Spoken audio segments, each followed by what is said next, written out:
On कर देते हैं। आज का टॉपिक है बच्चों ज्वार और भाटा। तो ये बताइए, ये खाने वाला ना तो ज्वार है ना, ना ही ये भाटा है जो सब्जी वाला है ना। ज्वार भाटा, क्या पहले से आप में से कोई है जो जानता है कि ज्वार क्या होते हैं? अक्सर हम हाँ लोग, सर। हाँ जानते हैं राहुल, कैसे होता है ज्वार? सर समुद्र में जब पानी ऊपर जाता है तो उसे कहते हैं ज्वार, और वापस नीचे गिरता है तो उसे कहते हैं भाटा। बहुत बढ़िया, एग्जैक्टली जब समुद्र में, अब आप ये ज्वार भाटा देखे होंगे, उसमें क्या नाम है, पिक्चरों में, मूवीज में आप देखे होंगे, है ना। वहां पर ज्वार भाटा आता है ना। और उसमें दिखाते हैं कि कैसे समुद्र, कैसे उफान मार करके समुद्र का पानी ऊंचा, लहर अलग चीज होती है ना। लहर अलग चीज होती है, लहर जो समुद्र में उठती है, हल्की हल्की हिलोरे, वो हवा के कारण उठते हैं। हवा आती है पानी में, धक्का मारती है, तो उससे वो लहर पैदा करती है। वो छोटा छोटा लहर होती है ना। ज्वार जो होता है, ये समुद्र में ऊपरीगामी विक्षोभ होता है, जो तट रेखा को पार करके आगे बढ़ता है ना। महासागरीय जल में ऊपरीगामी विक्षोभ जो तट रेखा को पार करके आगे बढ़ता है ना, उसे ही कहा जाता है ज्वार। ये तट, मान लो ये कोस्टल रीजन है, ये ये स्थल खंड है ना। यहीं पर लोग जो है नारियल के पेड़ के नीचे जो है अपना इंजॉय कर रहे होते हैं, है ना। और यहीं पर वो लोग नारियल बेचने वाले लोग होते हैं, यहीं पर लोग अपना बीच बीच में पड़े रहते हैं, इंजॉय करते हैं, है ना। और इधर समुद्र है।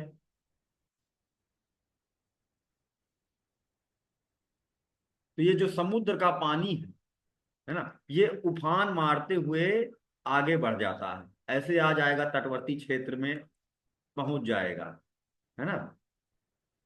और फिर यही बाहर जाएगा, पीछे की तरफ जाएगा।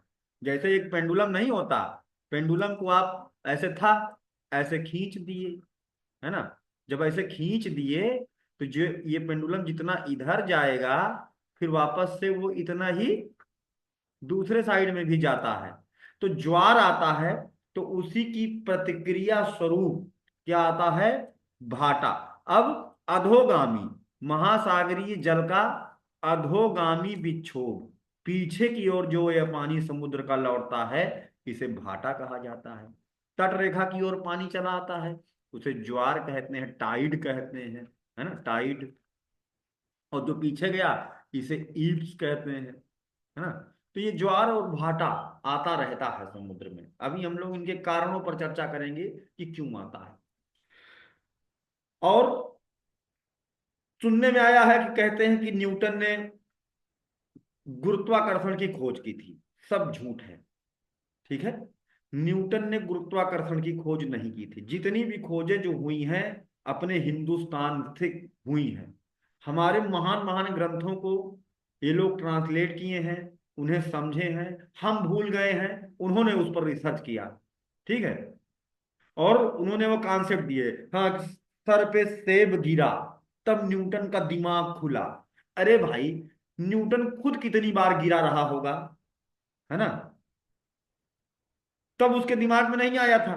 बॉल खेला होगा उसने, तब उसके दिमाग में नहीं आया था कि हाँ ये क्यों गिर रहा है, मैं क्यों गिरा अभी नीचे।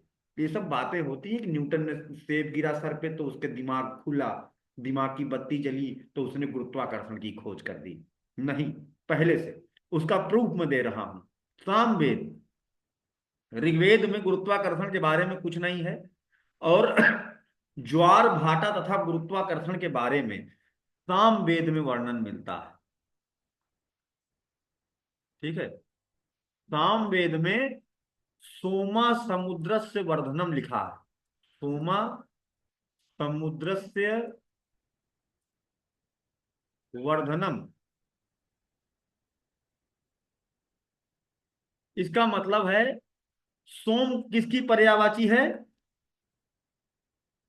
सोम चंद्रमा को कहते हैं, चंद्रमा चंद्रमा। पर्यायवाची है सोम, है ना। समुद्र जानते ही, वर्धनम मतलब उसमें उफान लाता है, जलस्तर में वृद्धि कर देता है। तो यहां पर बिना गुरुत्वाकर्षण की खोज के, आज के 14, मतलब 1420 ही, यानी कि आज से लगभग, है ना, दो, तीन, साढ़े तीन, 4,000 साल पहले हमारे ऋषि मुनियों ने लिख दिया था कि समुद्र, चंद्रमा के गुरुत्वाकर्षण के कारण समुद्र में उफान आता है। तो बिना गुरुत्वाकर्षण की खोज के लिख दिया था, है ना। वहां चंद्रमा, यहाँ उफान ला रहा। चंद्रमा की कलाओं, है ना। एक शब्द हमारे सभी में है, जैसे कि इसे कहते हैं चांद मारा। चांद मारा किसको कहते हैं भाई, कोई बता दे। चांद मारा क्या होता है? पागलों को कहते हैं। चांद मारा पागलों को कहा जाता है। जैसे कोई पागल होता है ना, कहते हैं चांद मारा है ये। क्योंकि जब भी कोई व्यक्ति पागल होता है तो चंद्रमा, सुपर मून की घटना होती है, ठीक है। और ज्यादातर महीना होता है वो बैसाख का। बैसाख के महीने में अगर सुपर मून की घटना, मतलब चंद्रमा पृथ्वी के सबसे करीब हो, है ना, बड़ा सा पूर्णिमा दिखाई दे, तो चंद्रमा का गुरुत्वाकर्षण हमारे दिमाग को भी प्रभावित करता है, हमारे ऊर्जा स्तर को ऊपर की तरफ खींचता है ना। तो अक्सर जितने लोग पागल होते हैं वो पूर्णमासिक दिन पागल होते हैं, और जितने लोगों को ज्ञान प्राप्त होता है, चाहे वो महात्मा बुद्ध हो, ऋषभ देव हो, महावीर हो, है ना, पारसनाथ हो, इन सब का इनलाइटमेंट जिस डेट में हुआ है, जिस दिन हुआ है, पूर्णिमा रही है। तो ज्ञान, या तो ज्ञान प्राप्त हो जाएगा या तो पगला ही जाएगा, है ना। ऐसा नहीं है कि तुम नॉर्मल रह सकते, नॉर्मल रहते हैं, लेकिन जिनके साथ उस तरह की घटनाएं घटित होती हैं, उस दिन भी चंद्रमा अपने पूरे गुरुत्व में होता है। ठीक है, तो इसलिए पागलों को चांद मारा है, अंग्रेजी में कहते हैं लूनाटिक। लूनाटिक मतलब होता है पागल, है ना। तो लूना मतलब चांदनी, है ना। लूनार मतलब चांद। लूनार मिशन जैसे है तो चांद, चांद मिशन, है ना। लूनार प्रोब जो बन रही है, चंद्रमा पे मानव का घर की बात जो की जा रही है, वो हो रहा है। ठीक है, तो थोड़ा सा हम लोग वापस आते हैं, देखते हैं जो स्लाइड में है, और उसके बाद फिर समझेंगे। और जिसको जहां नहीं समझ में आएगा वही हैंड रेज करेगा। यहाँ कथा नहीं सुननी है, प्रवचन नहीं सुनना है, समझने आए हो तो जहां नहीं समझ में आएगा हैंड रेज कर देना। मेरे पास सैकड़ों तरीके होते हैं समझाने के, लेकिन मुंह सिए बैठे रहोगे तब मजा नहीं आएगा, है ना। तो अभी जो बताया था ज्वार क्या होता है, भाटा क्या होता है, पहले नॉर्मल इतना समझें कि ज्वार भाटा क्या होता है ना। समुद्र के स्तर में समय समय पर होने वाली अल्पकालिक वृद्धि और गिरावट को, हाँ, यानी इसको हम ऐसे भी कह सकते हैं, महासागरीय जल में होने वाला उपरिगामी विक्षोभ, है ना, को ज्वार कहा जाता है। Upward inclination of the oceanic water known as tide. ठीक है। और downward motion of the oceanic water, यानी कि महासागरीय जल का अधोगामी विक्षोभ, यानी पश्चगामी विक्षोभ, यानी महासागर का पानी पीछे की ओर भागता है ना, तो उसे भाटा कहा जाता है। ठीक है, इसमें लहर नहीं है, ये लहरें बहुत ऊंची लहरों की तरह दिखाई देते हैं। ठीक है, लहर के कारण होता है हवा, लेकिन टाइड का कारण गुरुत्वाकर्षण होता है। यूपीएससी 2016 प्री का प्रश्न रहा है ना। तो ये किसका किसका, इसके आने के कारण क्या है, अभी देखते हैं कि ज्वार आने के कारण क्या है। भाटा तो क्योंकि ज्वार आया है, तो उसी के विपरीत भाटा आएगा। कोई चीज ऐसे गई है तो ऐसे आएगी, पीछे जाएगी, क्रिया की प्रतिक्रिया होनी ही है, वो होके रहेगी, है ना। तो आप क्यों आते हैं, इस कारण को देखते हैं। ज्वार आने के कारण पर प्रकाश डालते हैं।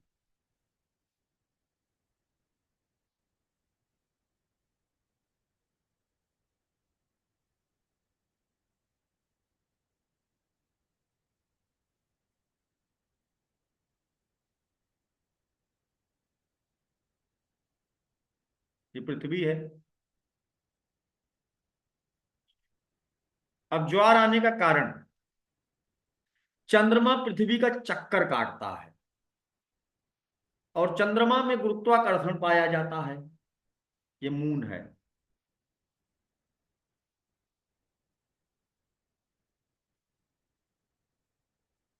और सूर्य भी बना लेते हैं, क्योंकि सूर्य के कारण भी आता है ना।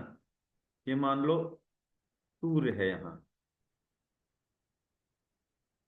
या उसको मून मान लो, इसको सूर्य मान लो, जो भी मन करे, है ना। ये है पृथ्वी, सूर्य, चंद्रमा। ये जिस भी पॉइंट से गुजरेंगे, अपनी ग्रेविटी से पानी को ऊपर की तरफ खींचते हुए आगे बढ़ते हैं। ये जहां जहां जाएगा, ये पानी को ऐसे ऊपर की तरफ खींचते हुए आगे बढ़ेगा, अपने गुरुत्वाकर्षण के कारण, अपनी ग्रेविटी से ये पानी को ऊपर की तरफ खींचते हुए चलेगा। तो जहां पर चंद्रमा ज्वार लाएगा, तो उसे कहते हैं, मतलब चंद्रमा ने गुरुत्वाकर्षण से अपने खींचा है ना, पानी को, तो उसे कहते हैं चंद्र ज्वार। मतलब कि ऐसा ज्वार जो चंद्रमा के द्वारा लाया गया हो। वहीं पर सूर्य भी अपने गुरुत्वाकर्षण से पानी को ऊपर की तरफ खींचेगा, है ना। तो उसे कहेंगे सोलर टाइड। ठीक है। चंद्रमा के द्वारा लाया गया ज्वार को कहेंगे लूनार टाइड, इंग्लिश में कहेंगे इसे लूनार टाइड। और इसे कहेंगे, ये वाला जो आया है, इसे कहेंगे सोलर टाइड, यानी सौर ज्वार कहा जाएगा। इसे सौर ज्वार कहा जाएगा। अब यहां एक चीज और होती है, उस पर ध्यान देना है ना। जब भी कहीं पर चंद्र ज्वार आएगा, है ना, चंद्रमा अगर कहीं पर खींचेगा पानी को, तो पृथ्वी क्योंकि अपनी जगह पर घूम रही है और हर चीज अपने आप को संतुलित रखना चाहती है, बैलेंस रखना चाहती है। तो पृथ्वी का जब पानी अचानक से खींचा जाता है, तो पृथ्वी अपने आप को बैलेंस करने के लिए, है ना, घूम नहीं रही होती तो नहीं कर पाती, घूम रही है ना। तो अपने आप को बैलेंस करने के लिए पृथ्वी क्या करती है, सेंट्रीफ्यूगल फोर्स लगाती है अपने जस्ट दूसरे पॉइंट पर। इसको ऐसे समझो, जैसे हम हैं, ऐसे हम बैठे हैं, अचानक से कोई आए और हमारा हाथ पकड़ के ऐसे खींचे, तो मैं अपने आप को अपने आप बैलेंस करने की कोशिश करूंगा। करूंगा कि नहीं करूंगा? ये अपने आप होगा, बिना किए अनैच्छिक क्रिया। कैसे करूंगा बैलेंस? दूसरी साइड में मैं उतना ही फोर्स लगाऊंगा। उधर तुम मुझे खींचोगे तो मैं अपने आप को ऐसे इधर खींचूंगा, है ना। तो इसी तरह से जब मान लो ये पॉइंट ए है, यहां पर चंद्रमा ने खींचा पानी को, तो इसके ठीक दूसरे पॉइंट पर, इस साइड में, यहां पर उतनी ही ऊंचाई का ज्वार आएगा। ठीक है। उस पॉइंट ए के ठीक पीछे साइड में उतनी ही ऊंचाई का ज्वार आ जाएगा, है ना। और ये क्यों आएगा? ये आएगा, पृथ्वी बाहर की ओर धक्का मारती है, ठीक है, आउटवर्ड फोर्स लगाती है, और बाहर की ओर लगने वाला फोर्स, और पृथ्वी घूम रही है, तो पृथ्वी के घूमने के कारण बाहर की ओर लगने वाले फोर्स को क्या कहते हैं? इसे कहते हैं अपकेंद्री बल। तो पृथ्वी के अपकेंद्री बल के कारण, centrifugal, because of the centrifugal force of the earth, है ना, अपकेंद्री बल के कारण पृथ्वी के इस पॉइंट ए के ठीक पीछे वाले पॉइंट पर, पॉइंट बी पर ज्वार आ जाएगा, उतनी ही ऊंचाई का आ जाएगा। और वो क्यों आएगा? Because of the centrifugal force of earth. तो इस वाले ज्वार को कहेंगे क्या? इसे कहते हैं लूनार, क्योंकि चंद्रमा के ठीक पीछे आ रहा है ना, lunar antipodal tide, antipodal tide, बार बार कैमरा कैसे आप हो जाता है, हाँ, लूनार एंटीपोडल टाइड कहा जाता है। हिंदी में इसे कहेंगे चंद्र प्रति ध्रुवीय ज्वार, चंद्र प्रति ध्रुवीय ज्वार। ये क्यों आता है, पूछा जाए कि चंद्र प्रति ध्रुवीय ज्वार क्यों आता है, तो सब लोग चंद्रमा टिक मार करके चले आएंगे। इनडायरेक्ट फैक्टर चंद्रमा है, क्योंकि हाँ चंद्रमा के कारण ही तो एंटीपोडल भी पैदा हो रहा, लेकिन वहां पर एक आंसर और सही होगा साथ ही साथ, है ना। सूर्य के कारण वहां गलत हो जाएगा, है ना। वहां पर जो होगा आंसर सही होगा centrifugal force of earth and moon. इसी तरह से जहां पर सूर्य ने लेके आया है पॉइंट सी, इसके ठीक पीछे उतनी ही ऊंचाई का, बिकॉज ऑफ सेंट्रीफ्यूगल फोर्स यानी पृथ्वी के अपकेंद्री बल के कारण, उधर साइड में भी अगर सूर्य यहां पर टाइड लेके आया है तो उसी के ठीक पीछे वाले पॉइंट डी पर पृथ्वी पे सूर्य प्रति ध्रुवीय ज्वार आएगा, यानी सोलर एंटीपोडल टाइड आएगा।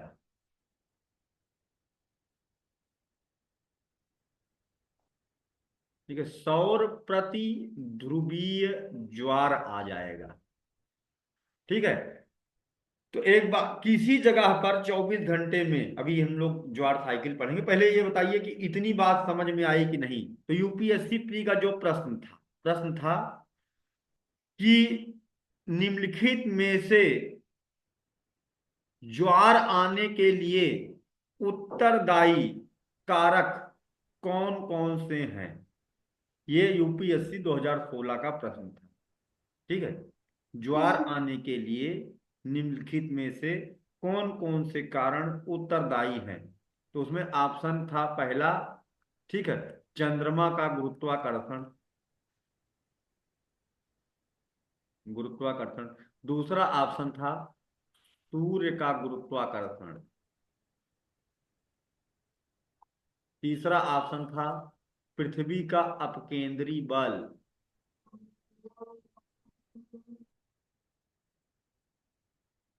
चौथा था सभी। क्या उत्तर सही होगा इसमें, इस प्रश्न में यूपीएससी के, और ये क्वेश्चन पीसीएस में भी रिपीट हुआ है।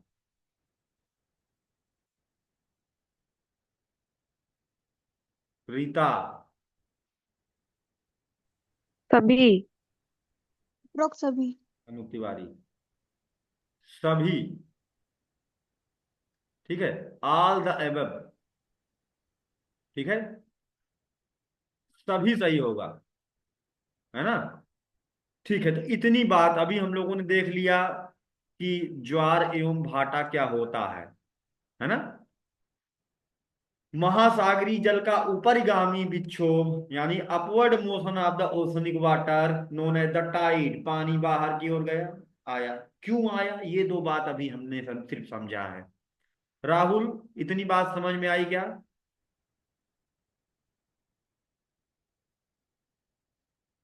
आया कि नहीं।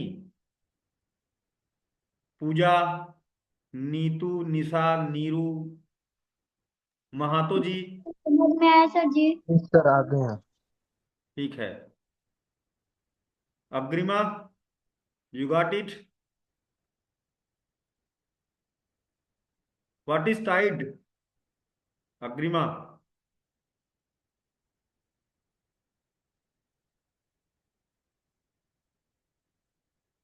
चलिए, तो अब हम लोग एक चीज देखते हैं, है ना, कि एक चीज अभी हम लोगों ने पढ़ा कि चंद्रमा जैसे ऊपर जा रहा है तो पानी को खींच ले रहा है ना, सूर्य भी खींच ले रहा है। अब यहां पर पूछा जाए कि सूर्य ज्यादा तगड़ा ज्वार लेके आता है कि चंद्रमा ज्यादा तगड़ा ज्वार लेके आता है, तो, चंद्रमा। तो उसमें उत्तर सही है, चंद्रमा द्वारा लाया गया ज्वार सूर्य यस सर। द्वारा लाए गए ज्वार से ज्यादा ऊंचा होता है।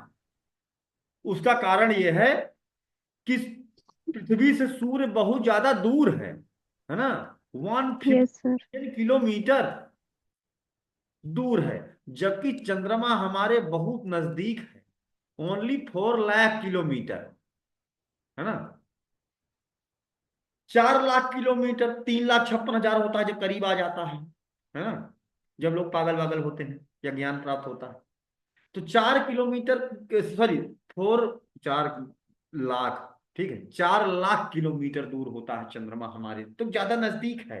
ये तो 150 मिलियन किलोमीटर दूर है सूर्य। तो इसलिए चंद्रमा के द्वारा लाया गया ज्वार सूर्य के द्वारा लाए गए ज्वार से अधिक ऊंचा होता है।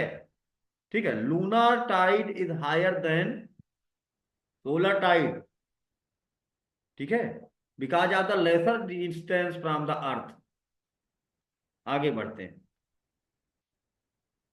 अब यहां पर एक प्रश्न और होता है अगली बार। दूसरा पॉइंट हम लोग पढ़ने चल रहे हैं, ज्वार आने के लिए दशाएं। दूसरा पॉइंट, दूसरा क्या है, तीसरा पॉइंट है ज्वार आता। ज्वार क्या होता है पढ़े हम लोग, फिर दूसरा पॉइंट हम लोगों ने पढ़ा कि ज्वार क्यों आता है, गुरुत्वाकर्षण। अब ये तीसरा पॉइंट है, ज्वार आने की दशाएं।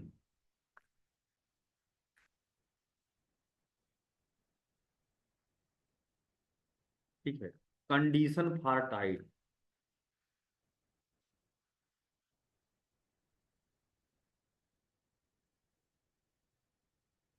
ज्वार आने के लिए दशाएं, ये क्या है? ये है कि जैसे मान लो चंद्रमा में गुरुत्वाकर्षण है, वो पानी को खींच लेता है। तो चंद्रमा तो आपके ऊपर से भी जा रहा है ना। चंद्रमा तो नदी के ऊपर से भी जा रहा है, चंद्रमा झील के ऊपर से जा रहा है, चंद्रमा पहाड़ के ऊपर से जा रहा है। तो वहां क्यों ज्वार नहीं आ रहा है, नदी में ज्वार क्यों नहीं आ रहा है, झील में ज्वार क्यों नहीं आ रहा है? और जब समुद्र में ज्वार आता है ना, तो समुद्र का मतलब लगभग 200 मीटर का पानी पूरा पूरा डिफ्लेक्ट हो जाता है। 200 मीटर पानी मतलब लाखों टन पानी, है ना, ऊपर का चंद्रमा विक्षेपित कर दे रहा है खींच करके अपने गुरुत्वाकर्षण से, है ना। अपने गुरुत्वाकर्षण खींच करके इतना भारी पानी समुद्र का। और तुम्हारा वेट कितना होगा? अभी जैसे क्या है, सपना का 40 किलो मुश्किल से, है ना। नीरू होगी मान लो 50 किलो की, है ना। तुम लोग जो छटाक छटाक भर के हो, है ना, तुमको क्यों नहीं उठा ले जाता है चंद्रमा? भाई गुरुत्वाकर्षण चंद्रमा के तो हर चीज के ऊपर पड़ना चाहिए। उड़ने लगे सब। अगर चंद्रमा का गुरुत्वाकर्षण, है ना, लाखों टन पानी खींच ले जा सकता है, तो हमारी भी साथ क्या है, हमें भी उड़ा ले जाए, जब ज्वार आए तो उड़ा के लेके जाए ऐसे घसीटते हुए कहीं। ऐसे तो नहीं करता है ना। तो फिर कुछ लोग दिमाग लगाएंगे कि पानी, इसका गुरुत्वाकर्षण का प्रभाव केवल पानी पर पड़ता है ना। तो पानी पर पड़ता है तो ज्वार समुद्र में ही क्यों आता है? पानी तो झील में है, तालाब में है ना। मग्गे में भरे हुए पानी, तुम गिलास में पानी रखा हुआ है, बाल्टी में असर पड़े, है ना। बाल्टी ऐसे रखे हुए हो, ऐसे फूल जाए पानी का, अच्छा वो टाइड आया, लगता है ऊपर से मुड़ गया, टाटा ऐसे करते, है ना। नदी में आ जाता ज्वार, फिर कहोगे गहरा पानी।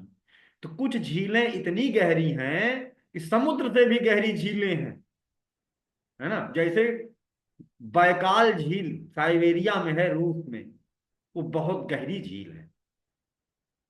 तो वहां पर आ जाता, ठीक है, चलो गहरी झील में आ जाता, नहीं आता। तो उसके लिए दो conditions, there are two essential conditions for the occurrence of tide. ज्वार आने के लिए दो अनिवार्य दशाएं हैं, और वो दशाएं जहां पर फुलफिल होंगी वहीं पर ज्वार आएगा। तो पहली दशा क्या है? पहला दशा है, फर्स्ट कंडीशन ज्वार आने के लिए,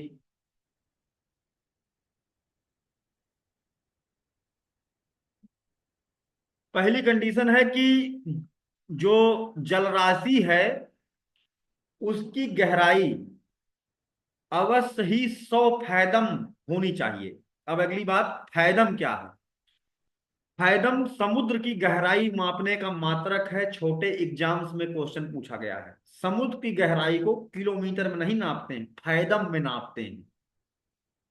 ठीक है, समुद्र की गहराई मापने का मात्रक, unit of measurement of the depth of ocean is fathom, और फैदोमीटर से नापा जाता है ना। तो जल राशि की गहराई, जल राशि की गहराई अवश्य ही कम से कम कितनी गहरी होनी चाहिए? 100 फैदम, 100 फैदम होनी चाहिए। ये पहली शर्त है।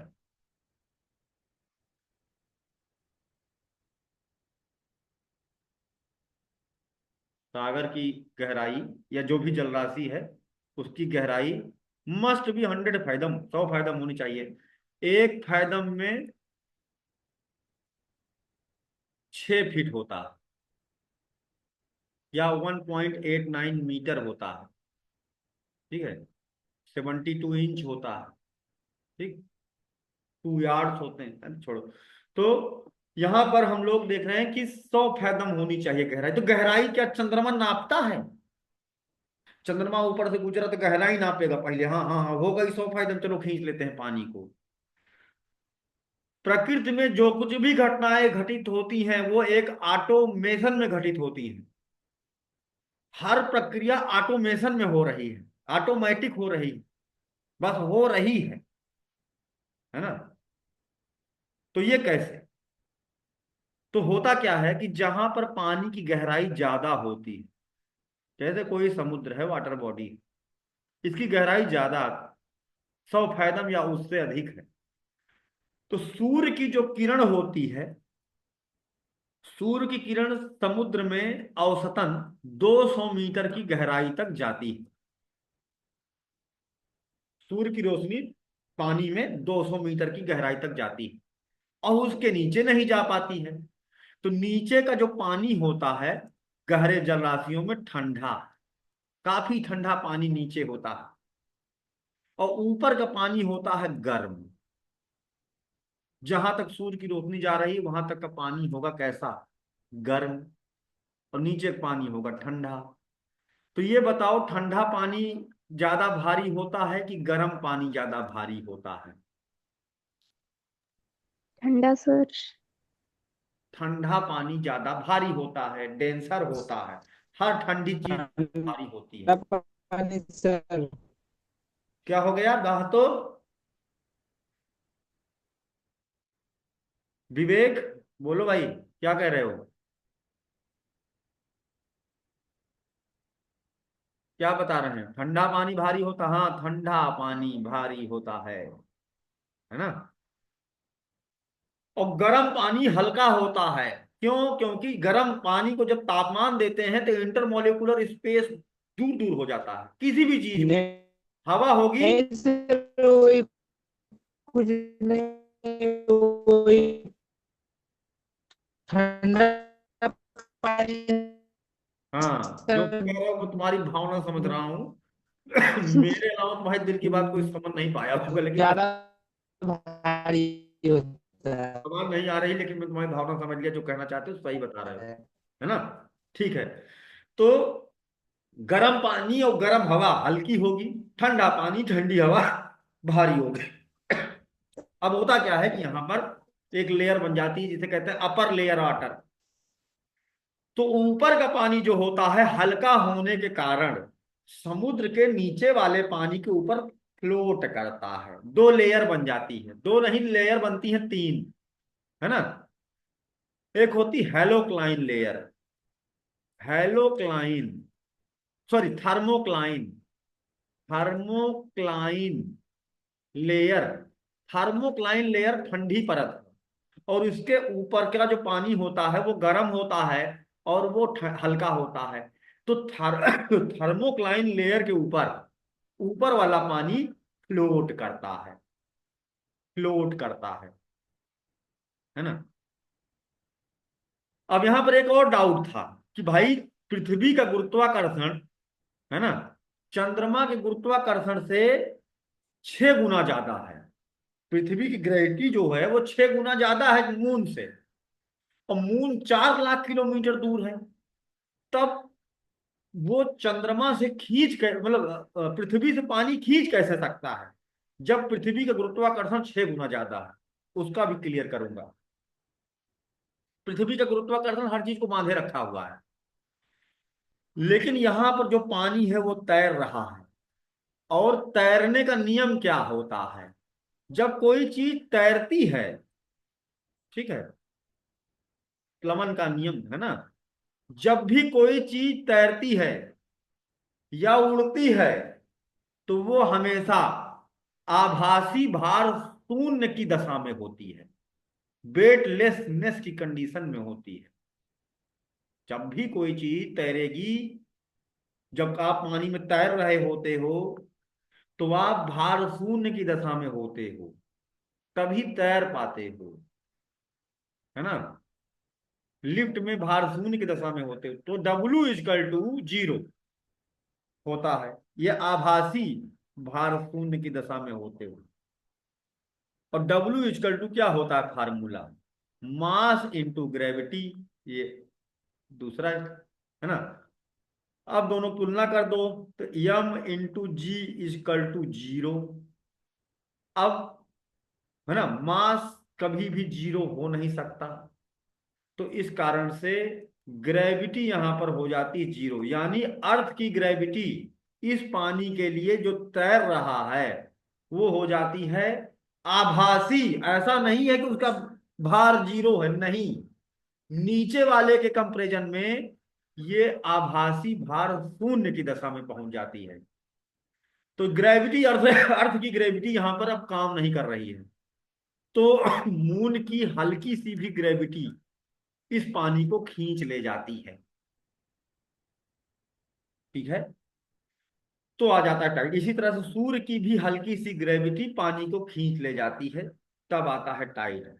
चंद्रमा इनडायरेक्टली हमारे जीवन को प्रभावित करता है। हमारी कुंडली में भी चंद्रमा का आधार पर कुंडली बनाई जाती है। क्यों? क्योंकि चंद्रमा हमारे शरीर को प्रभावित करता है, चंद्रमा हमारे दिमाग को प्रभावित करता है, चंद्रमा हमारे जीवन को प्रभावित करता है। जो महिलाओं में माहवारी आती है उसमें चंद्रमा के गुरुत्वाकर्षण की महत्वपूर्ण भूमिका है, जिससे पृथ्वी पर सृजन होता है। पुरुषों में बहुत सारे हार्मोन्स हैं, टेस्टोस्टेरॉन का जागरण चंद्रमा के गुरुत्वाकर्षण के कारण होता है। तो चंद्रमा हमारे जीवन को, चंद्रमा का कनेक्शन सीधे हमारे मन से होता है। चंद्रमा जैसे जैसे बड़ा और छोटा होता जाता है वैसे वैसे पूरे महीना 27 दिन में हमारा दिमाग, हमारा मन भी परिवर्तित होता रहता है। अलग अलग तरह की कल्पनाएं और परिकल्पनाएं हमारे मन में चंद्रमा के कलाओं के कारण उत्पन्न होती है, ठीक है। तो तामसी वृत्ति का जागरण, रजोगुण का जागरण, सतोगुण का जागरण, जैसे जब चंद्रमा पूरी कला पे होता है तो सतोगुण प्रधान होता है, तब हमारा दिमाग में अच्छा अच्छा विचार पैदा होता है। और जैसे जैसे चंद्रमा छोटा होता जाता है हमारी वृत्ति तामसी होती जाती है ना। अगर हम कोई चीज नहीं कि हमारे को कंट्रोल कर लेगा मून पूरी तरह से, अगर हमारा सेल्फ कंट्रोल है तो हम उसके बहाव में नहीं आते हैं। लेकिन चंद्रमा हमारे मन का देवता होता है, चंद्रमा हमारे मन को नियंत्रित करता है। किसी का चंद्रमा खराब हो जाए तो उसके पागल होने की संभावना बहुत ज्यादा होती है। ये भारतीय ज्योतिष के अनुसार बता रहा हूं।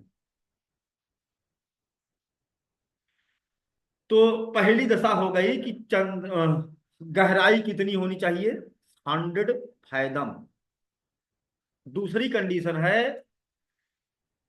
कि वाटर बॉडी भले ही तीन तरफ से घिरी हो, स्थल खंड से, ठीक है, लेकिन एक तरफ से खुली होनी चाहिए, ओपन वाटर बॉडी होनी चाहिए, और किसी बड़ी जलराशि से जुड़ी होनी चाहिए। जैसे मान लो ये कोई सागर है,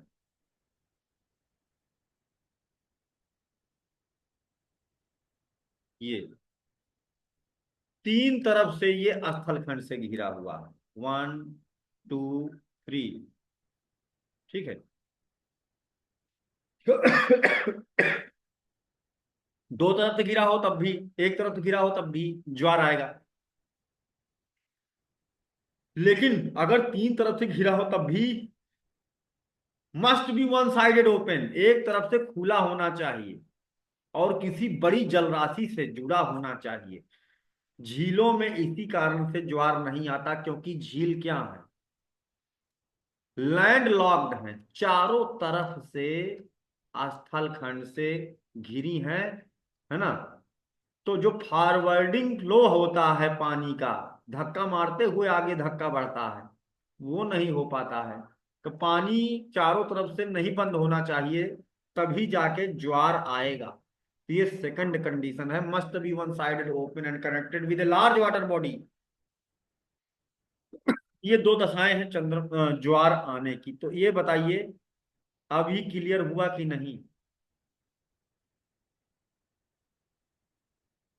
अभी यस सर।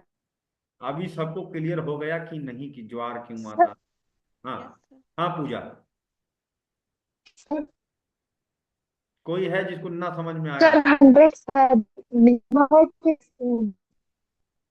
क्या हुआ गरिमा? सर 100 सर मिनिमम की मैथ होनी चाहिए। 100 फैदम डेप्थ होनी चाहिए वाटर बॉडी की, कम से कम। उससे ज्यादा हो तो अच्छा। सर कोई अच्छा हम्म। तो आपकी आवाज नहीं आ रही। खुशबू,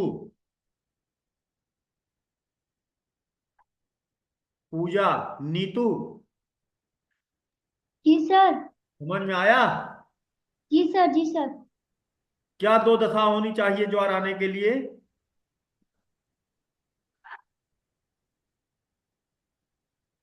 ज्वार आने के लिए क्या दशा होनी चाहिए? दो तो अभी हमने बताया, दो चीज होनी चाहिए।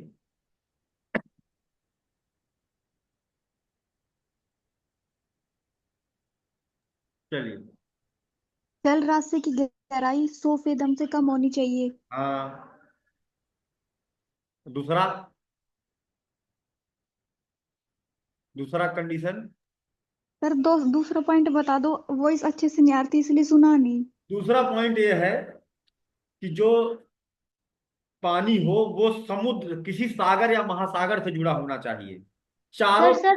जैसे तुम्हारे यहाँ तालाब है, जी तालाब सर। चारों तरफ से क्या है, जमीन से घिरा हुआ है, लैंड लॉक्ड है। ऐसा नहीं होना चाहिए, एक तरफ से खुला होना चाहिए और किसी बड़े पानी से जुड़ा होना चाहिए, जैसे सागर या महासागर। जैसे ये है ए, ये है बी। बी है झील, जो चारों तरफ से स्थल खंड से घिरी हुई है। ए है समुद्र, जो तीन तरफ से तो घिरा हुआ है लेकिन एक तरफ से खुला हुआ है। तो यहां भी ज्वार आएगा, यहां भी ज्वार आएगा, यहां भी ज्वार आएगा, यहां ज्वार नहीं आएगा। ठीक है, क्लियर हो गया यहां तक बात? तो आगे बढ़ें। ठीक है, बढ़ जाते हैं।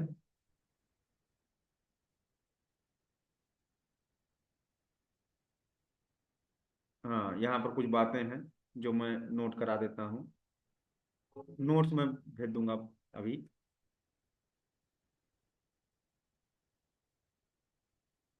विश्व में सबसे ऊंचा ज्वार, ये क्वेश्चन पूछा गया है कि विश्व में सबसे ऊंचा ज्वार कहाँ आता है, पूरी दुनिया में सबसे ऊंचा ज्वार कहाँ आता है? तो विश्व में सबसे ऊंचा ज्वार आता है फंडी की खाड़ी में।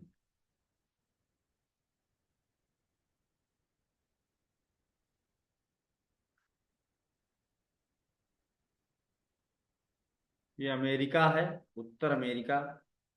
यहाँ कनाडा है, कनाडा का तट है नोवा स्कॉटिया।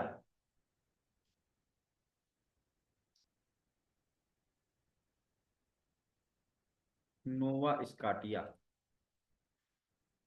यहां पर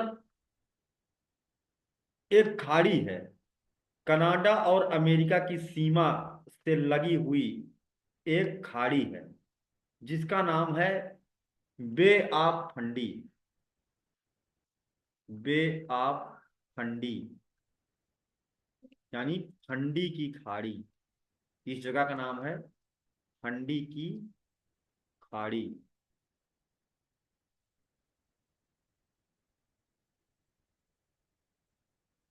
ठीक है। यहां पर लगभग 52 मीटर का टाइड आता है, समझ लो सुनामी जैसा। सुनामी तो किसके कारण आती है? भूकंप कारण आती है। 100 मीटर तक ऐसे पानी ऊपर उठ जाता है। तो यहां पर संसार का सबसे ऊंचा ज्वार आता है फंडी की खाड़ी में। इसको ध्यान रखना। अब अगर हम बात करें कि भारत में सबसे ऊंचा ज्वार कहाँ आता है ना, भारत में सबसे ऊंचा ज्वार, गुजरात में सर। हाँ, गुजरात का कौन सा कोस्ट है? गुजरात में इतना ध्यान नहीं था। ये उदित हैं, इन्हीं ये नहाते हैं इस टाइड से। क्यों उदित? खंबात की खाड़ी। यहाँ पर ये है खंबात की खाड़ी, यहाँ सबसे ऊंचा नहीं आता। कच्छ। ये है खंबात की खाड़ी, यहाँ लेकिन सबसे ऊंचा ज्वार नहीं आता। भारत में सबसे ऊंचा ज्वार आता है ये जगह पर, इसका नाम है ओखा। ओखा में भारत का सबसे ऊंचा ज्वार आता है। ठीक है।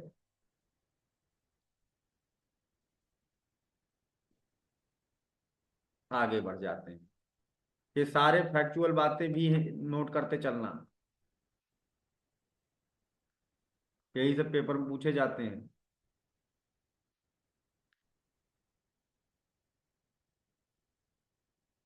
ये देखिए जो अभी हम पढ़ाए थे वहां पर स्लाइड्स में वही है। अब जो है हम लोग पढ़ने चल रहे हैं कि ये देखिए फंडिक खाड़ी, नोवा स्कॉटिया, जहां पर काफी ऊंचा लगभग 52 मीटर तक की ऊंचाई तक का ज्वार आ जाता है।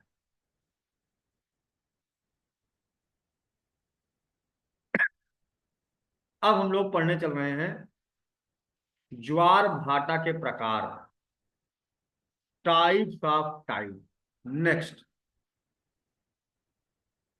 और ज्वार साइकिल क्या होती है वो हम लोग पढ़ने चल रहे हैं। पहले हम लोग पढ़ेंगे टाइप्स ऑफ टाइड।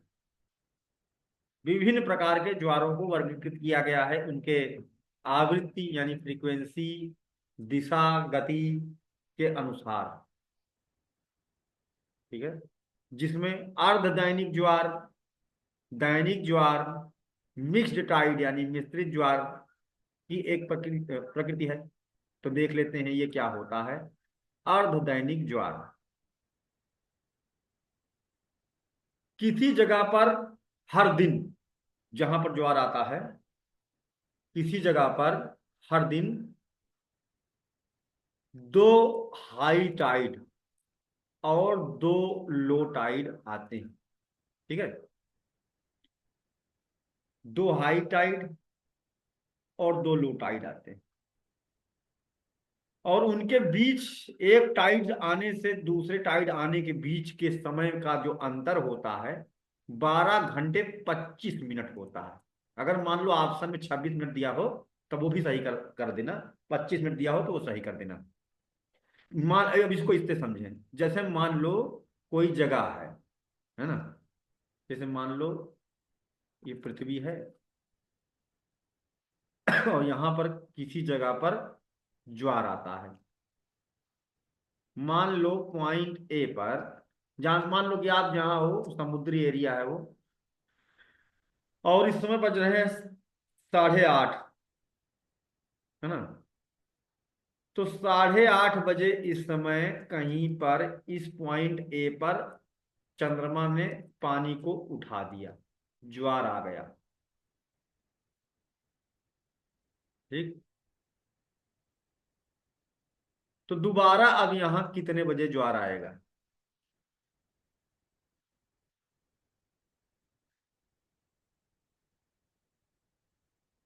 दोबारा यहां ज्वार कितने बजे आएगा? तो पृथ्वी अपनी जगह पर क्या हो है, घूम रही है, घूम रही है कि नहीं? पृथ्वी अपनी जगह पर घूम रही है ना। तो अब जब चंद्रमा पॉइंट ए पर ज्वार लाएगा, तो पॉइंट बी, ये ठीक पीछे, अभी थोड़ी देर पहले मैंने बताया था, पृथ्वी के अपकेंद्री बल के कारण पॉइंट बी पर, क्योंकि इसके ठीक पीछे वाला एरिया है पृथ्वी पे, तो लूनार एंटीपोडल टाइड आ जाएगा। वो क्यों आएगा भाई? आएगा। यहां क्या करने आ गया ज्वार? अपकेंद्रीय बल। हाँ, अभी अपकेंद्रीय। कब केंद्रीय? कौन सा केंद्रीय? अपकेंद्रीय। अब केंद्रीय बल के कारण आएगा। हाँ, सेंट्रीफ्यूगल फोर्स। सेंट्रीफ्यूगल फोर्स के कारण आएगा।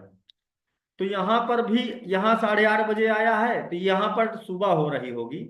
यहां पर 8:30 बजे सुबह ज्वार आ गया है, ठीक पीछे वाली जगह है। 12 घंटे का अंतर होगा, है ना। मान लो वहां 8:30 बजे आ गया, वहां तुम सवेरे पाए हो, वहां शाम को आया है ना। उसी समय वहां पर आया तो इसी समय यहां आ गया। अब पृथ्वी गोल गोल घूम रही है। तो ये बताओ, इस पॉइंट बी को, जहां पर पॉइंट ए है, वहां पहुंचने में, क्योंकि पृथ्वी गोल गोल घूम रही है ना, जैसे मेरा मोबाइल है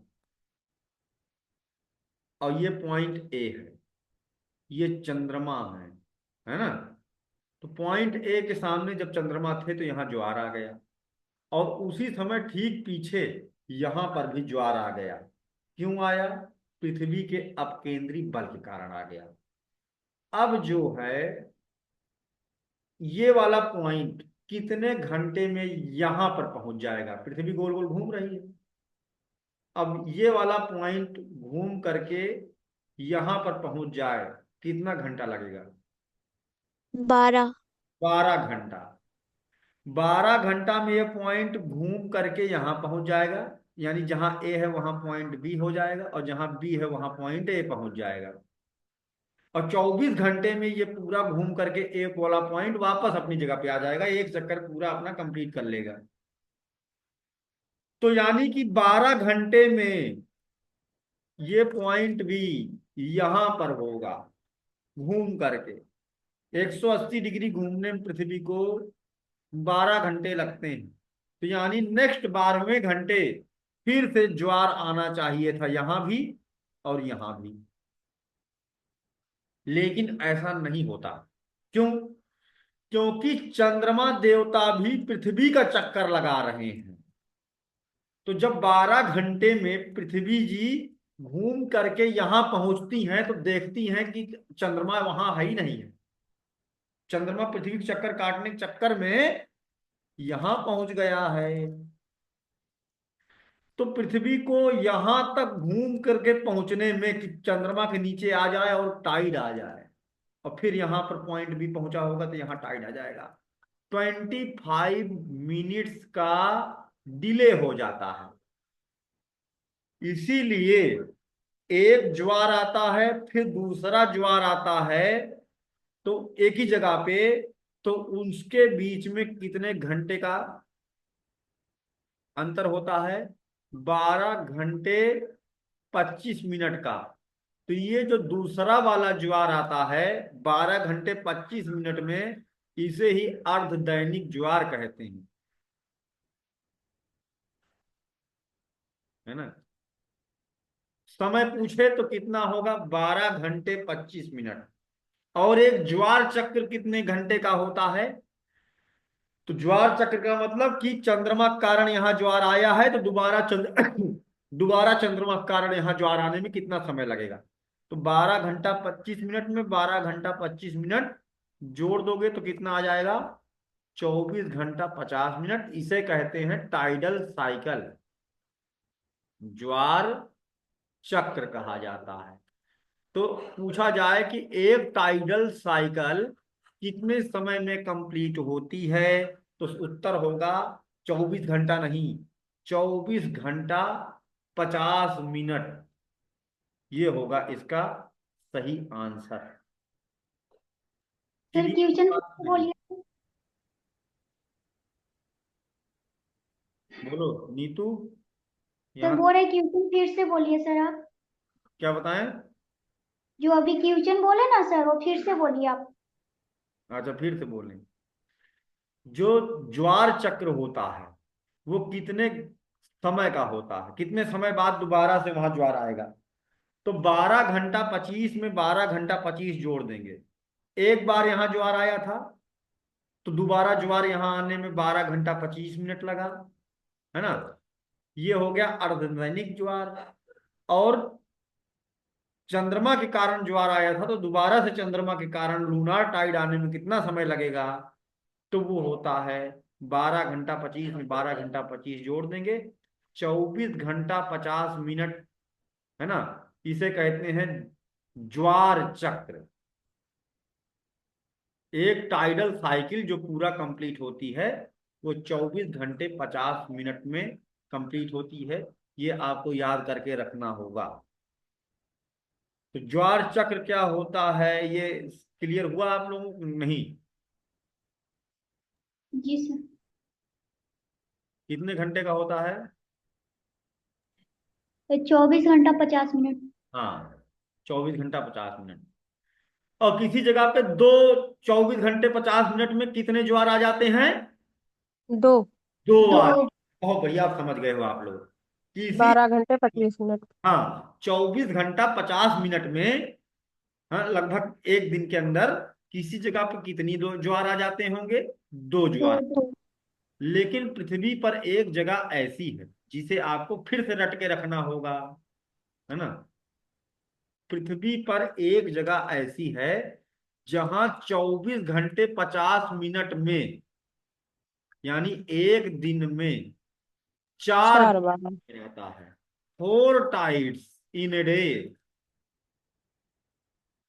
एक जगह ऐसी है जहां पर 24 घंटे में कितने ज्वार आ जाते हैं? 4। ये कौन सी जगह है देखते हैं।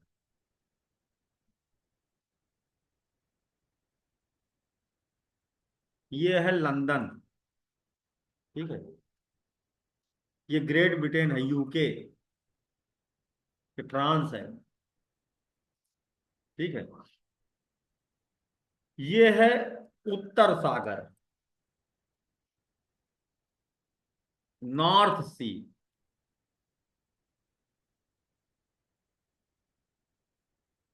ये है बाल्टिक सी,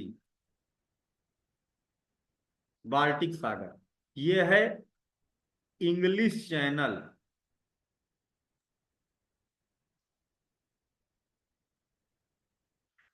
तो यहां पर एक तट है, बंदरगाह नगर है, बेहतरीन बंदरगाह है, बहुत व्यस्त बंदरगाह है। इसका नाम है Southampton, coast of London. Southampton बंदरगाह। यहां पर चार ज्वार आते हैं। दो टाइड आते हैं उत्तर सागर के और दो इंग्लिश चैनल के, यानी दो इसका और दो इस वाले सागर का, दोनों यहां आते हैं। तो दो का दो मिला करके यहां पर हो जाता है 4। साउथ हैम्पटन पर 24 घंटे 50 मिनट में 4 बार हाई टाइड आ जाता है। इस जगह का नाम याद रखना, साउथ हैम्पटन। लंदन का तट है जहां 24 घंटे में 4 बार ज्वार आ जाता।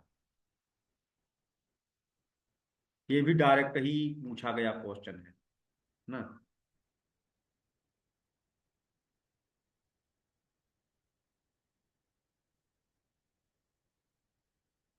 ये दैनिक ज्वार क्या होता है, डायोनल टाइड, जैसे लूनार टाइड होता है उसे ही, वही घूम करके वापस से, है ना, वही घूम करके वापस से वहां पर आएगा, टाइड आएगा वहां पर। 24 घंटे 50 मिनट वाला ज्वार दैनिक ज्वार कहलाता है। ज्यादातर पेपर में जो क्वेश्चन आते हैं, एक हाई टाइड एक लो टाइड।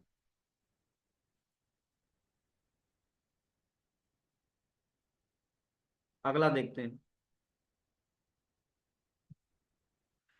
पानी की ऊंचाई के आधार पर ज्वार को विभिन्न कैटेगरी में बांटा गया है, ठीक है,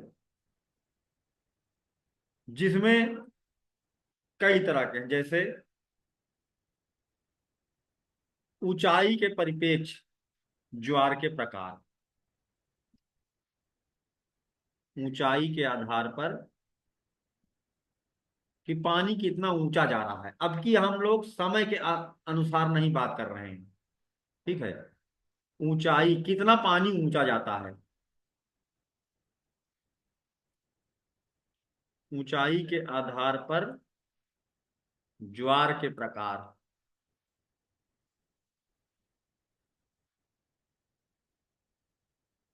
ज्वारों के प्रकार। छठा नंबर, एक होता है धारीय ज्वार,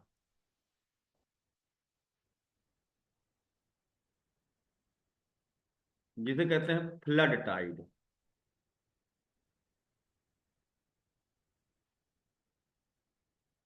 दूसरा होता है बसंत ज्वार,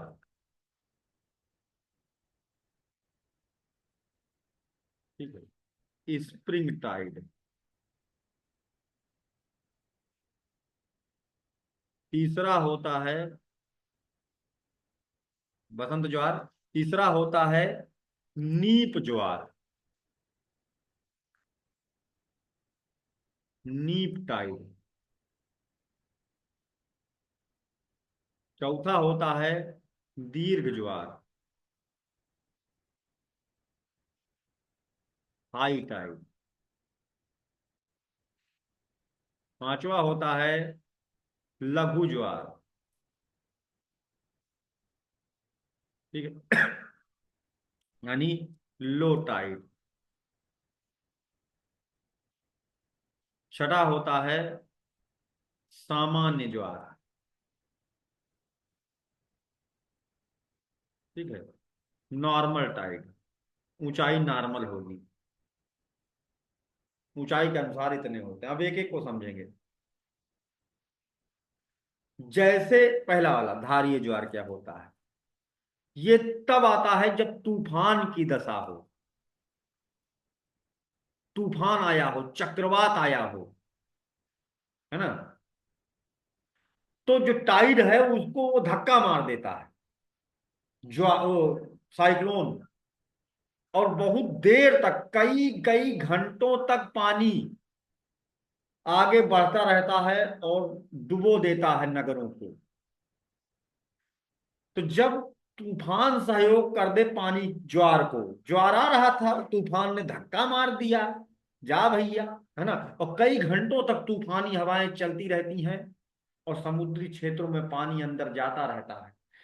जब हवा पानी को धक्का मार करके आगे ले जाए तो उसे कहते हैं पिच इफेक्ट, ठीक है, ठीक है, सिच प्रभाव कहा जाता है। जब हवा धक्का मार दे पानी को तो उसे सिच प्रभाव कहते हैं। तो यानी धारीय ज्वार आता है बिकॉज ऑफ द सिच इफेक्ट, हवा का धक्का के कारण धारीय ज्वार आता है। ज्वार आ रहा था, उसको धक्का मिल गया, तुम दौड़ते हुए आ रहे हो, तुमको किसी ने धकेल दिया, है ना। तीसरा आते हैं फ्लड टाइड, कई घंटे तक, है ना, कई कई घंटे तक पानी समुद्र का तटवर्ती क्षेत्रों में आगे बढ़ता रहता है, आगे अंदर की ओर जाता रहता है। दूसरा है बसंत ज्वार। इन दोनों को पढ़ने से पहले हम पहले इनको समझेंगे, है ना, और फिर इनको समझेंगे, फिर इनको समझेंगे। बड़ी इंपॉर्टेंट बात अब चल रहे हैं हम लोग पढ़ने।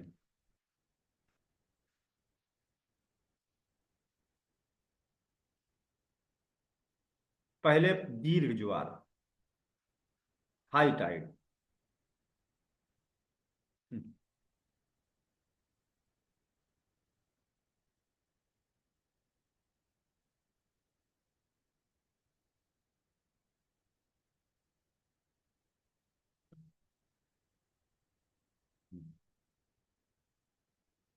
ये है पृथ्वी,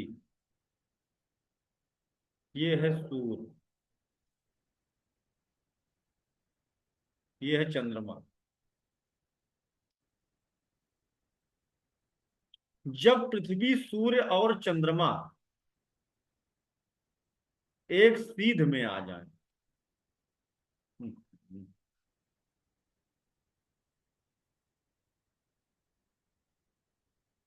जब पृथ्वी, सूर्य और चंद्रमा एक सीध में आ जाए, 180 डिग्री पर आ जाए,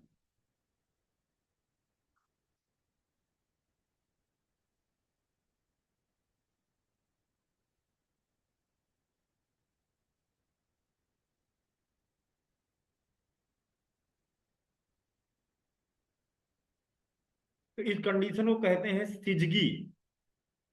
ये है सिजगी की दशा। ठीक।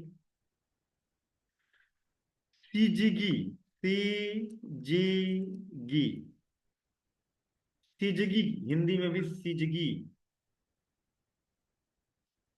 की दशा। सिजगी क्या होती है? 180 डिग्री पर है, सीध में। सूर्य, चंद्रमा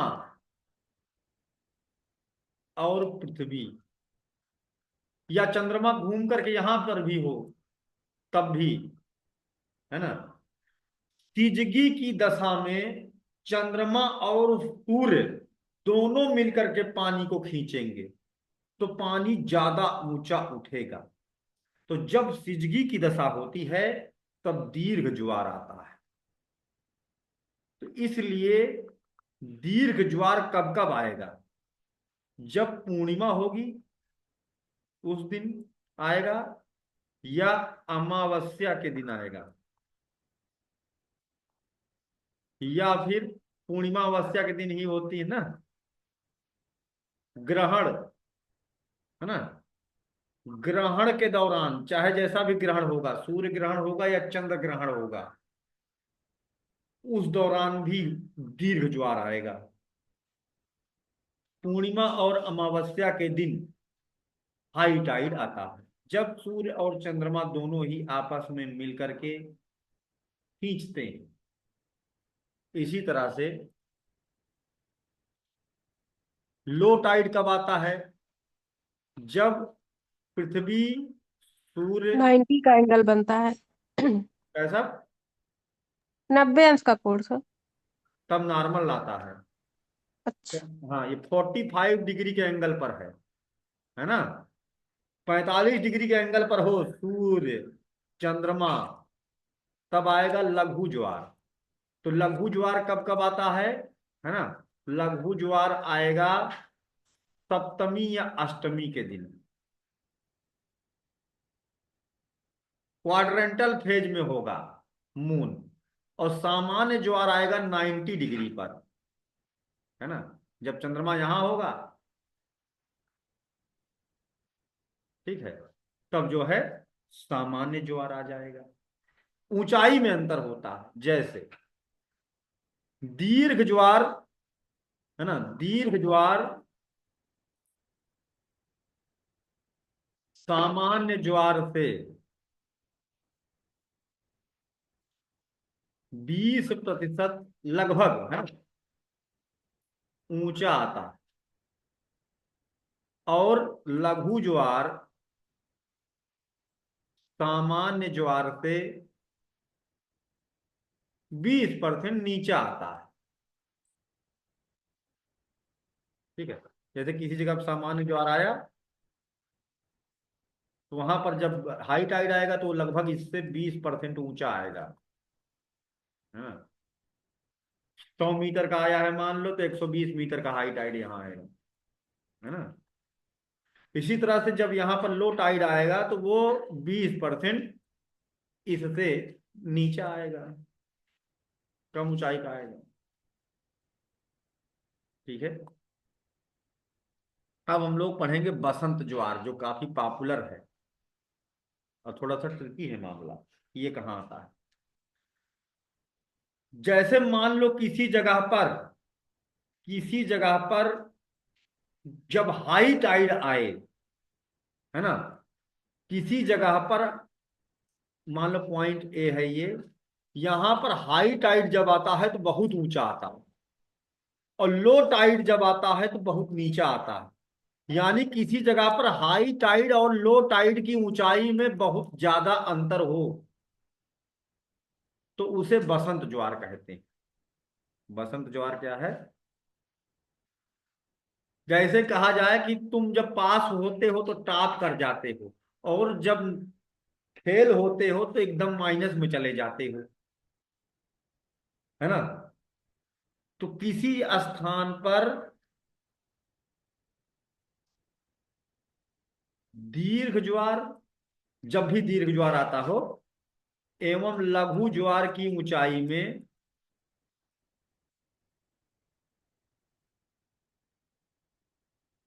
अधिक अंतर हो तो उसे बसंत ज्वार कहते हैं। ये ऐसा 45 से 60 डिग्री अक्षांशों पर देखने को मिलता है। चंद्रमा ऐसे ऐसे रोटेट करता है इस कारण।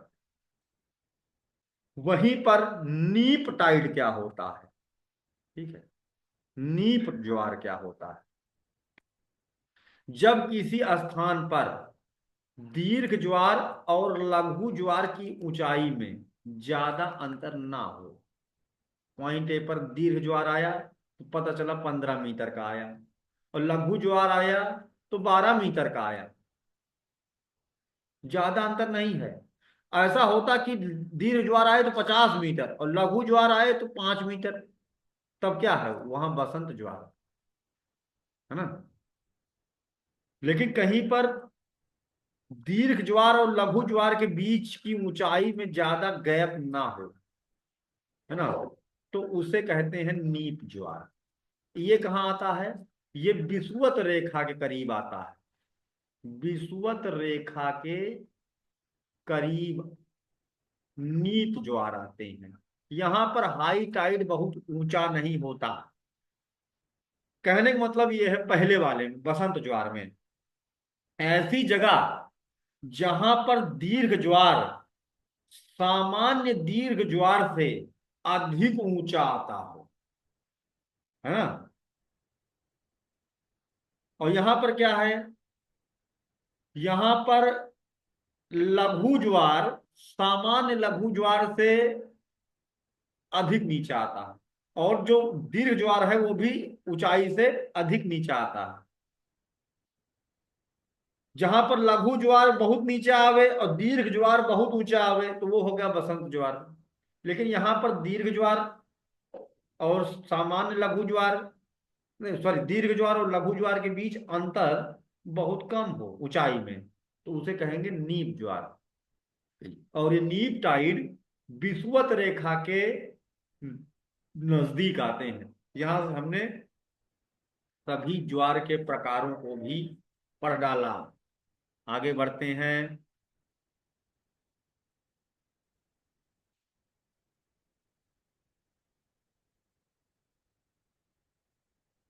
ये सब वही जो मैंने पढ़ाया है, वही सब है।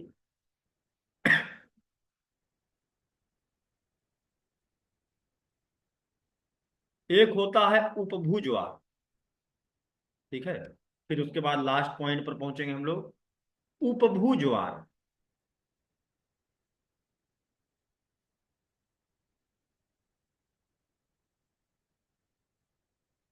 जिसे कहते हैं पेरिजियन टाइड।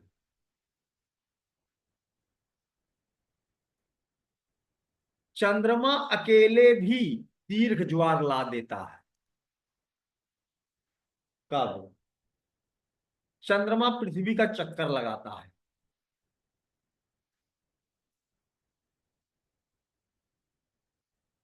तो एक समय चंद्रमा पृथ्वी के चक्कर लगाते हुए 4,10,000 किलोमीटर दूर होता, जिसे कहते हैं अपभू की दशा। अपभू। फिर एक समय चंद्रमा पृथ्वी का चक्कर लगाते हुए बहुत कम दूरी पर होता है, 3,56,000 किलोमीटर की दूरी पर होता है। इसे कहते हैं उपभू। तो जब चंद्रमा उपभू की दशा में होता है तब काफी करीब होता है पृथ्वी के, और उसी दिन पूर्णिमा भी हो रही हो, है ना, तो उसे कहते हैं सुपर मून। इसे क्या कहते हैं? अब चंद्रमा अगर पूर्णिमा भी है तो चंद्रमा 30% अधिक बड़ा, यूपीएससी स्टेट पीछे दोनों पूछ चुका है सुपर मून क्या होता है। 30% अधिक बड़ा, है ना, और 14%, 1 मिनट, 14% अधिक बड़ा, है ना, तो 30% अधिक अधिक चमकीला दिखाई पड़ता है अपनी नॉर्मल साइज से, तो उसे सुपर मून कहते हैं। तो जब ये होगा तो चंद्रमा अकेले, क्योंकि पृथ्वी के बहुत करीब आ गया है चंद्रमा, तो चंद्रमा अकेले क्या करता है, हाई टाइड ला देता है। लेकिन ये हाई टाइड बहुत ज्यादा हाई नहीं होता है, लेकिन नॉर्मल ज्वार से ऊंचा होने के कारण इसे हम हाई टाइड बोल देते हैं। मतलब चंद्रमा अकेले भी दीर्घ ज्वार लाने में सक्षम है अगर चंद्रमा उपभू की दशा में हो तब, और उसी दिन पूर्णिमा भी हो रही हो या अमावस भी हो रहा हो तब भी, है ना। क्लियर हो गया? तो इस वाले ज्वार को पेरिजियन टाइड या उपभू ज्वार के नाम से जानते हैं। अब इसके साथ में हम लोग पढ़ने चल रहे हैं कि ज्वारों से लाभ, लास्ट पॉइंट पर अब हम लोग वार्ता कर रहे हैं। ज्वारों से क्या फायदा हो सकता है? अपने दिमाग से सोचिए, ज्वार के महत्व क्या है? मार्गदर्शन, नेविगेशन, ठीक है, नेविगेशन में हेल्प करते हैं। ज्वार बंदरगाह होते हैं, शिप्स को पार्किंग में हेल्प करते हैं।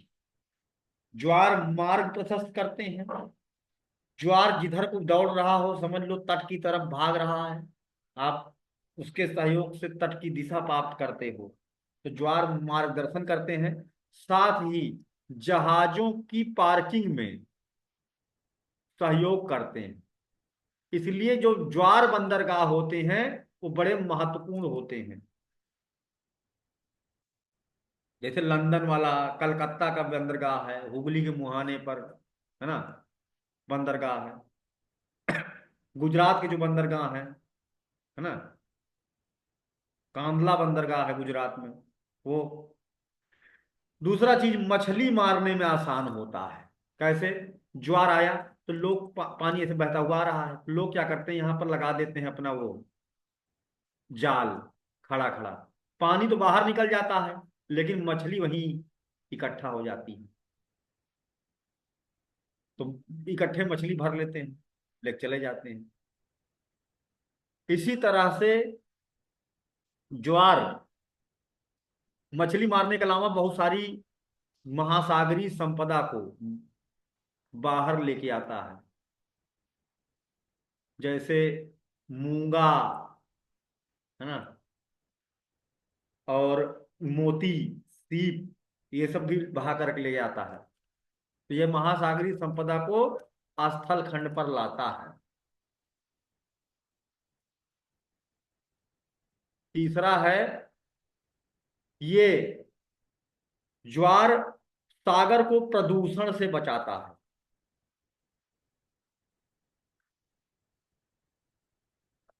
दरअसल क्या है कि नदियों में बहुत सारा कचरा पड़ा होता है, नदियां कचरा महासागर में पहुंचा देती हैं।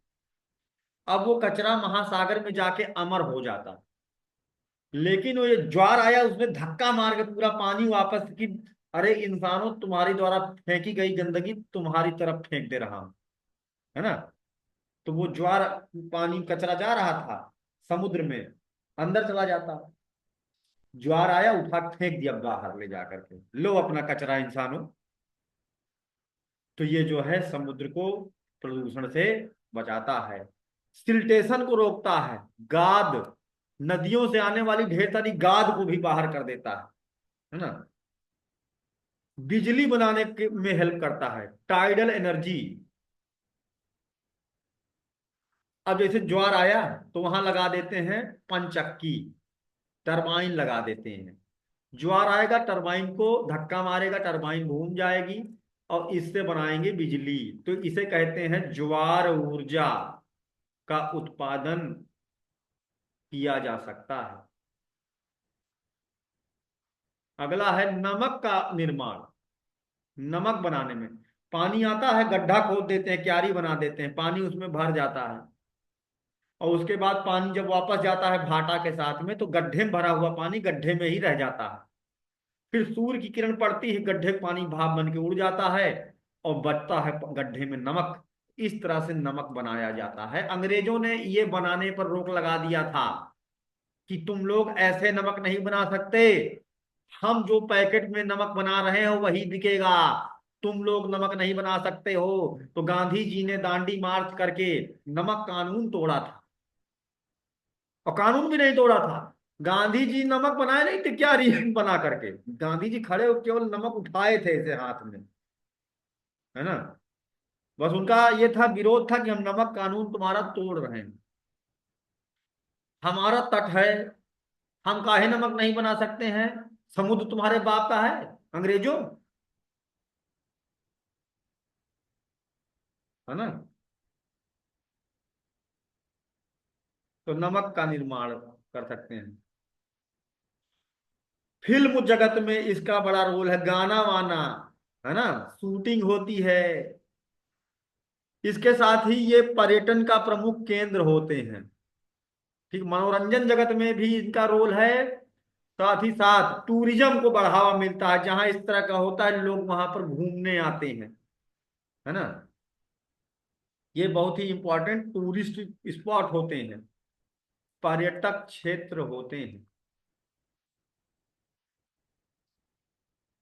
इंपॉर्टेंट टूरिस्ट स्पॉट होते हैं, जहां ज्वार भाटा आते हैं। वहां व्यापार चल जाता है, इस कारण से लोग सामान बेचते हैं, नारियल वारियल। वहां एरिया में नुकसान ये होता है कि जहां ज्वार आते हैं जमीन में नमक ज्यादा होता है, तो वहां खेती नहीं हो सकती।